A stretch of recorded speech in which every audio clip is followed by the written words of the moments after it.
I came home from hospital to find my sister changed the locks and listed my house for sale, and that's the day everything changed.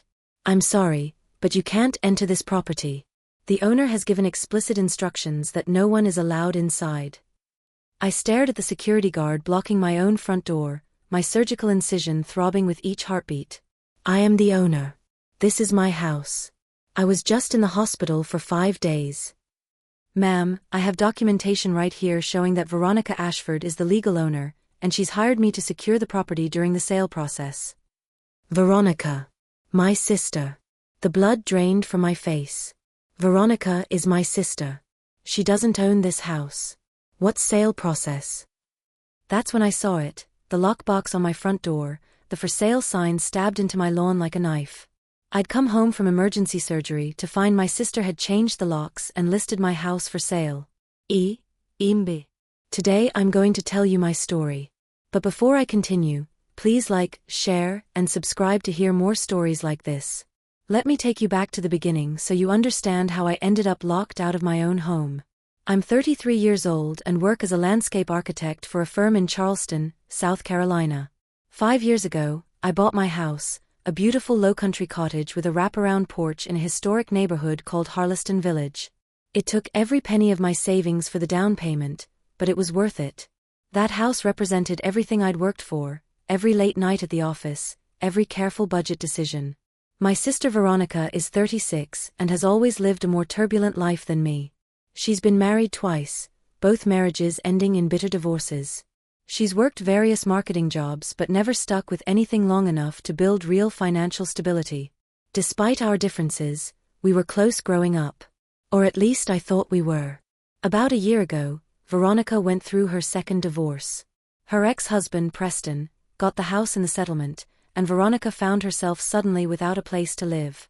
She called me crying, saying she had nowhere to go and needed help getting back on her feet.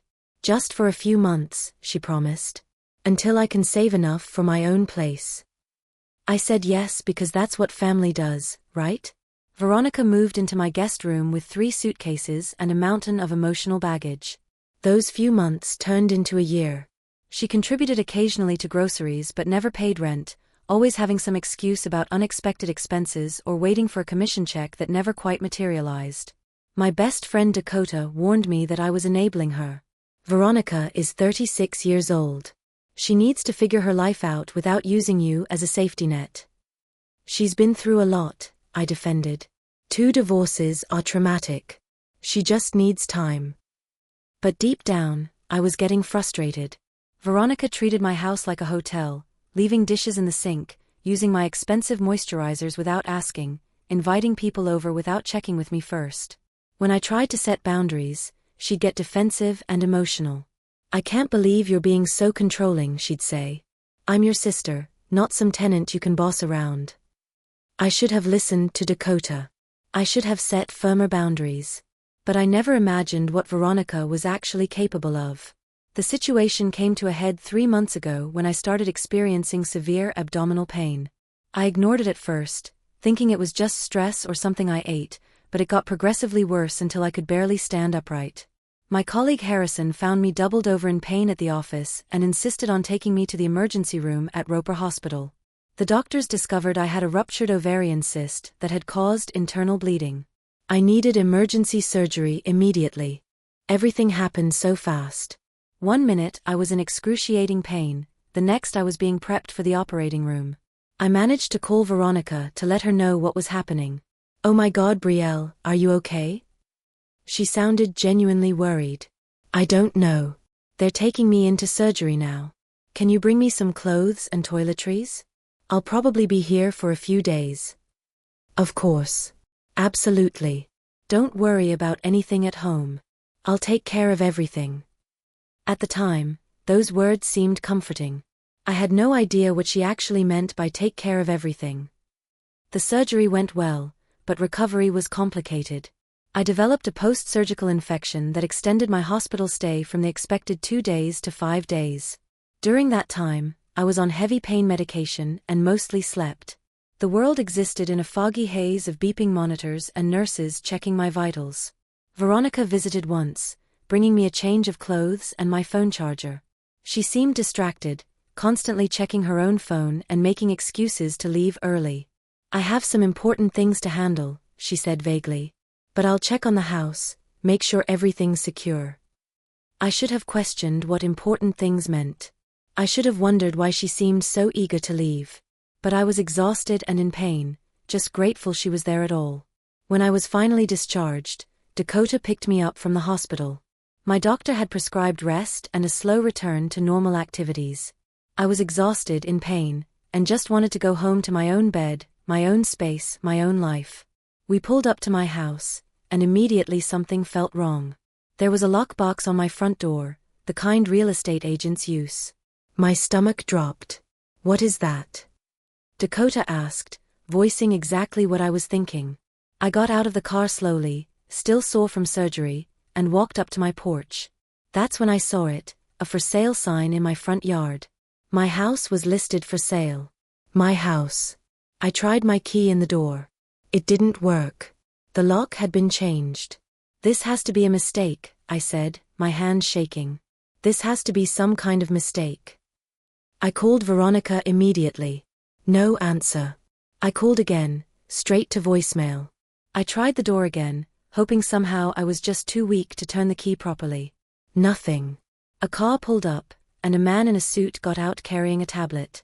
"Can I help you, ladies?" "I live here," I said. "This is my house."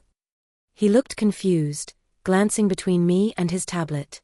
"This property is currently listed for sale. Are you interested in viewing it?" "I don't want to view it. I want to get inside. I own it." The real estate agent, whose business card read Sterling Pemberton, Coastal Properties, pulled out his tablet and scrolled through something.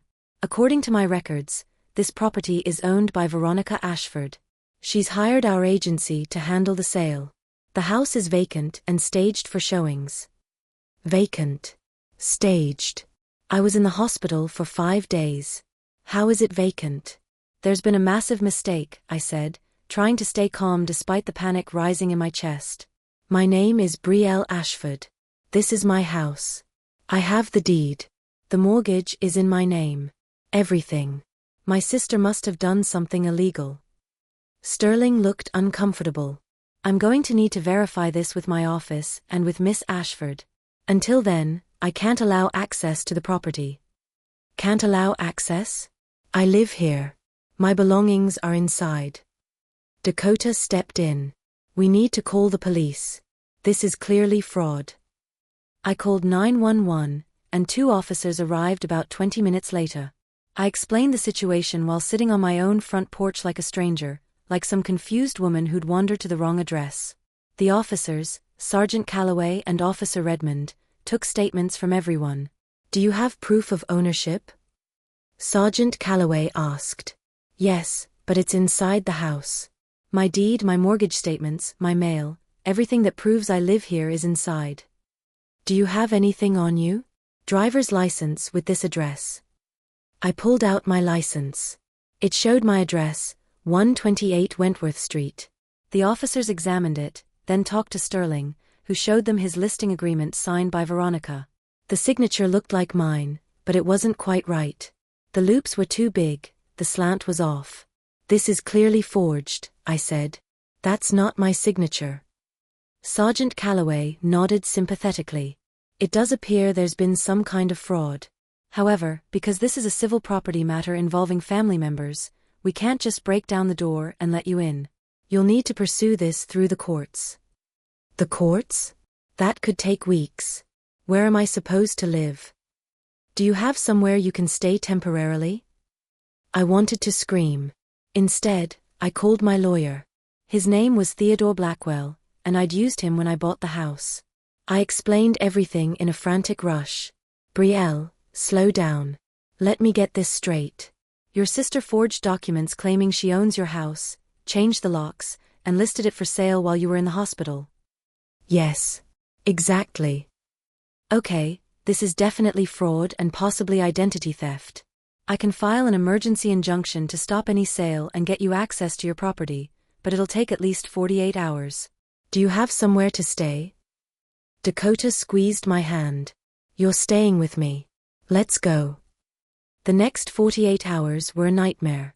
I stayed at Dakota's apartment, sleeping on her couch while my body tried to recover from surgery, and my mind tried to process what Veronica had done. How could my own sister do this? Theodore worked quickly, filing motions and gathering evidence of my ownership. Meanwhile, I still couldn't reach Veronica. Every call went to voicemail, every text went unanswered. But I did some digging through my bank records on my phone, and discovered something terrifying.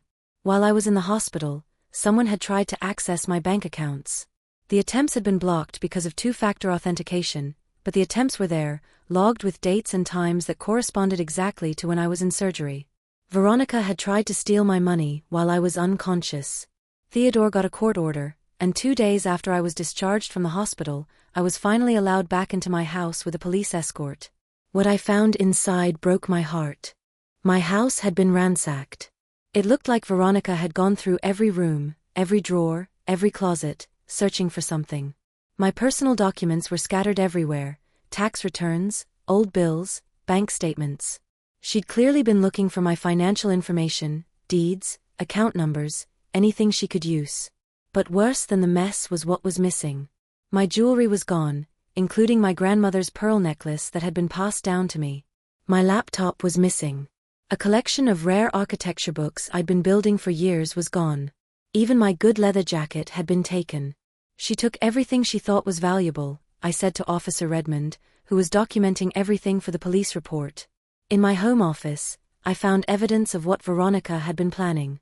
She'd left papers scattered on my desk, printouts about how to forge quitclaim deeds, how to transfer property titles, how to access someone's financial accounts. She'd been researching this for weeks, maybe months. There were also bank statements showing that Veronica was drowning in debt. She owed over $70,000 in credit card debt, had defaulted on a car loan, and was being sued by 2 different creditors. She'd been desperate for money, and apparently she decided the solution was to steal my house and sell it. Theodore explained what had likely been her plan. She was going to forge a quitclaim deed transferring ownership to herself, then sell the house quickly to a cash buyer before you realized what happened. With you in the hospital and unable to monitor things, she thought she had the perfect window. She probably figured she'd have the house sold and the money gone before you could stop her. But the house is mortgaged. She couldn't just sell it without the bank knowing. She could if she forged the right documents showing the mortgage was paid off. It's complicated fraud, but it happens. The fact that she listed it with a real estate agent suggests she was going for legitimacy, making it look like a normal sale so no one would question it. Over the next few days, more details emerged. Veronica had taken out a home equity line of credit against my house, forging my signature on the application. She'd managed to get $15,000 before the bank caught the discrepancy. That money was already gone, spent on paying off some of her debts. Where was Veronica now? And how far would she go to avoid the consequences? The real estate agent, Sterling, was horrified when he learned the truth. She had documents that looked legitimate, he kept saying. The signature, the notary stamp, everything looked real. How was I supposed to know? The notary stamp was fake too? I asked Theodore. Appears so. She either forged it or bought a fake one online. This wasn't some impulsive decision. This was premeditated fraud on multiple levels. I filed police reports for fraud, identity theft, forgery, and theft. The detective assigned to my case, Detective Ramsey, was sympathetic but realistic about my chances of recovering the stolen items. Property crimes are difficult, she said. Even if we catch your sister, which we will, getting your belongings back is another matter. She's probably already sold the jewelry and the laptop. I don't even care about most of it, I said. But my grandmother's necklace, that was irreplaceable. I understand. We'll do everything we can. Veronica went into hiding. She wasn't at any of her friends' houses, and she'd stopped using her credit cards, so we couldn't track her that way. It was like she'd vanished into thin air. But Theodore was able to freeze the home equity line of credit and begin the process of reversing the fraudulent debt. The bank will likely write off this loss, he explained. They'll go after Veronica for the money, but they can't hold you responsible for debt created through fraud. 3 weeks after I got home from the hospital, Veronica finally surfaced. She called me from an unknown number. Brielle, I can explain everything. Explain? You tried to steal my house. You went through my belongings, took my grandmother's necklace, and committed fraud while I was having emergency surgery. I was desperate. I have so much debt, and I didn't know what else to do. I thought if I could just get enough money to pay off my creditors, I could start over. So your plan was to make me homeless? To steal everything I've worked for? I was going to give you some of the money. I wasn't going to leave you with nothing. You changed the locks on my own house, Veronica. You listed it for sale. How was that giving me anything? I panicked, okay? Everything spiraled out of control. I made mistakes. Mistakes? This wasn't a mistake. This was calculated, planned fraud. You researched how to do this. You forged documents. You stole from me while I was unconscious in a hospital bed. There was silence on the line. Then, are you going to press charges? I already have. The police are looking for you. You need to turn yourself in. I can't go to jail, Brielle. Please. I'm your sister. Can't we work this out? Work it out? You destroyed my trust, stole from me, and tried to steal my home. There's nothing to work out. You need to face the consequences of what you've done. She hung up. 2 days later, she was arrested at a friend's house in Savannah. She'd been hiding there, trying to figure out her next move. The friend had no idea Veronica was wanted by police. The legal process moved forward. Veronica was charged with multiple felonies: fraud, identity theft, and forgery. Her public defender tried to negotiate a plea deal, but the prosecutor wasn't having it. Your sister committed serious crimes, the prosecutor, Ms. Vivian Cross, told me. The fact that your family doesn't minimize what she did. If anything, it makes it worse because she exploited your trust and your vulnerability. The trial was scheduled for 6 months out, but Veronica eventually took a plea deal. She pleaded guilty to fraud and identity theft in exchange for dropping the other charges. She was sentenced to 3 years in prison with the possibility of parole after 18 months. My parents, who lived in Oregon, were devastated. They'd flown down when they heard what happened, and they were torn between supporting me and not wanting to believe their other daughter was capable of such things. How could she do this? My mother kept asking. You were in the hospital. You could have died. She cared more about money than about me, I said simply. That's the reality. My father wanted me to show mercy, to ask for a lighter sentence. She's still your sister. Prison will destroy her. She tried to destroy me, Dad. She made her choices. Now she has to live with them. The conversation created a rift in our family that I'm not sure will ever fully heal. My parents couldn't understand how I could turn my back on my sister. But they hadn't been the ones locked out of their own home. They hadn't been the ones whose trust was shattered while recovering from surgery. I never did get my grandmother's necklace back. Veronica had sold it to a pawn shop for $300, a fraction of its actual and sentimental value. The pawn shop had already resold it, and tracking it down proved impossible. That loss hurt more than anything else.